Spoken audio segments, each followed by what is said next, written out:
Hi Sisterettes! It's me, Daya Cerezo, and welcome back to my YouTube channel. So today is my last day here at Bicol. Pero pag nabaliw ako, baka mag-last day ako bukas. Just. So ayun, sobrang ganda lang napag-check-inan ko ngayon kasi tignan nyo yung view. Ay, ang ganda!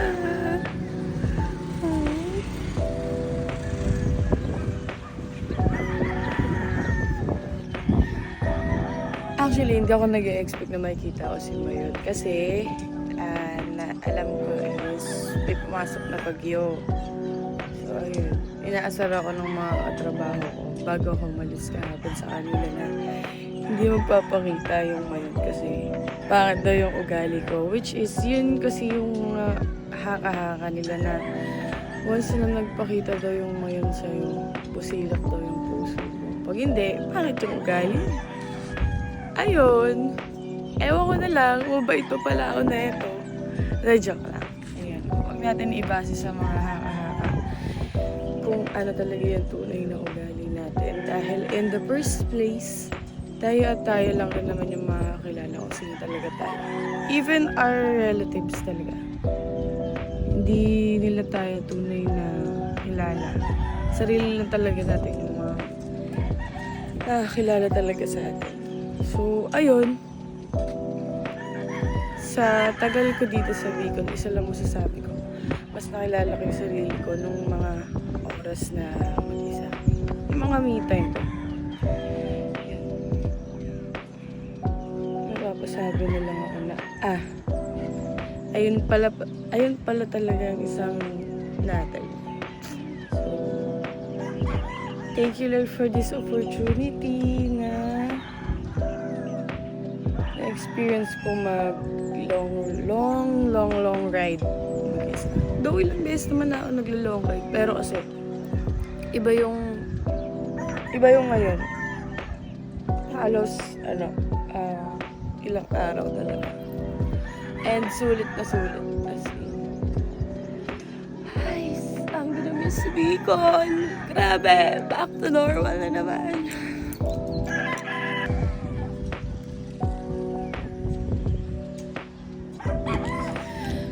Grabe, ang bilis ng araw. Ngayon, ang view ko si Mayon. Sa susunod na araw, view ko gas na naman. Joke lang.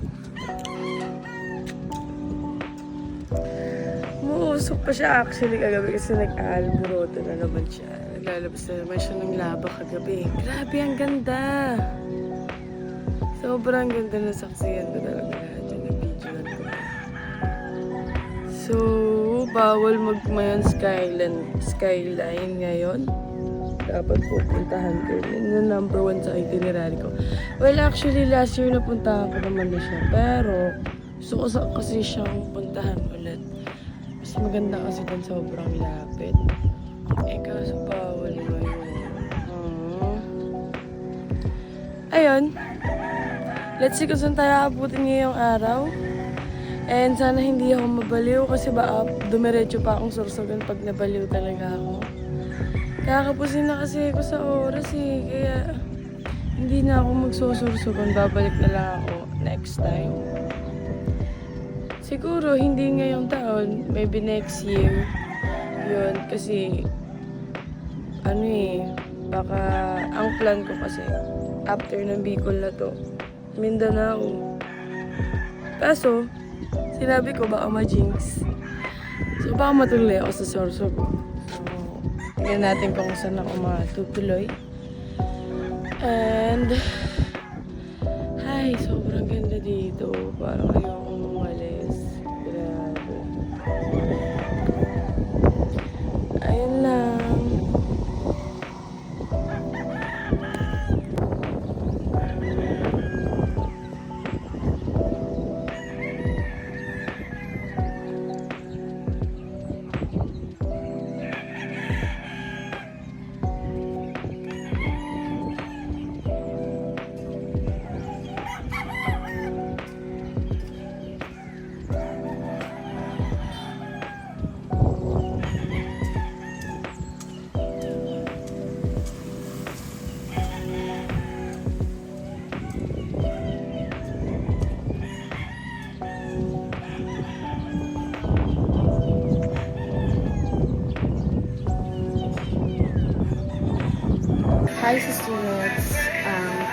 destination na natin ngayon is Legazpi Pasalubong Center.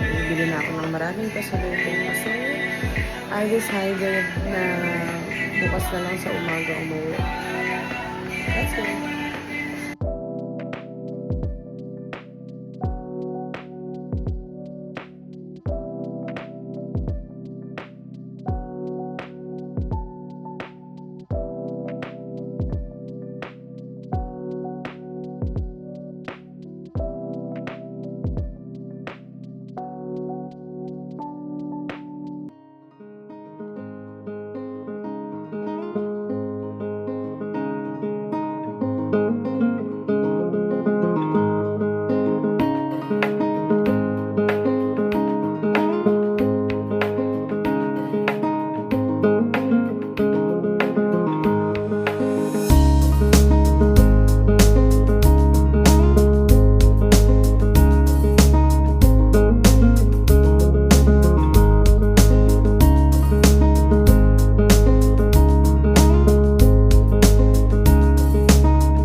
Farm Lake, kaso naligaw ako.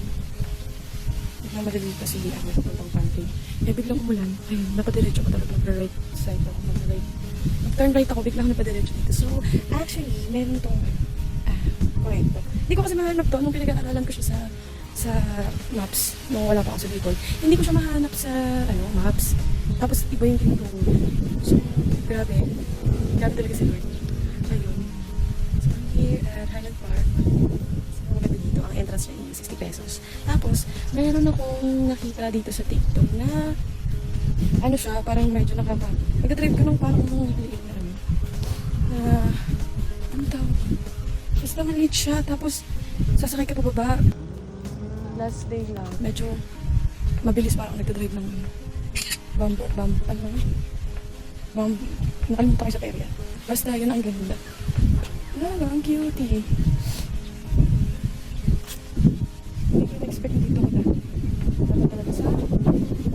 Dapat talaga sa Monday. So, nakatago na naman siya. So, yun. Iikutin ko na ito matapos na natin. Punta lang sa park. Aray. Maganda rin dito, guys. Dito kasi may mga statwa. Ayun, papakita ko sa inyo.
Ah, sige.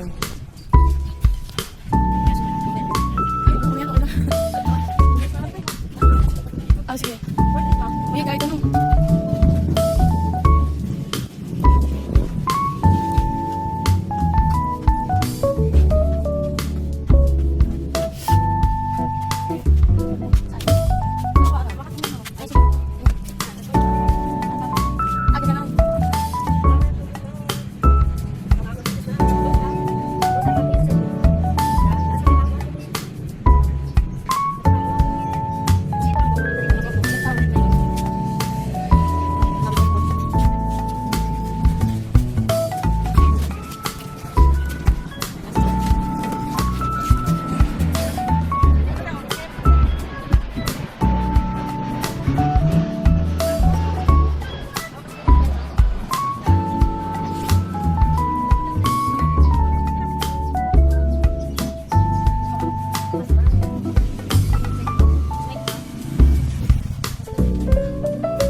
makita ngayon kasi umuulan.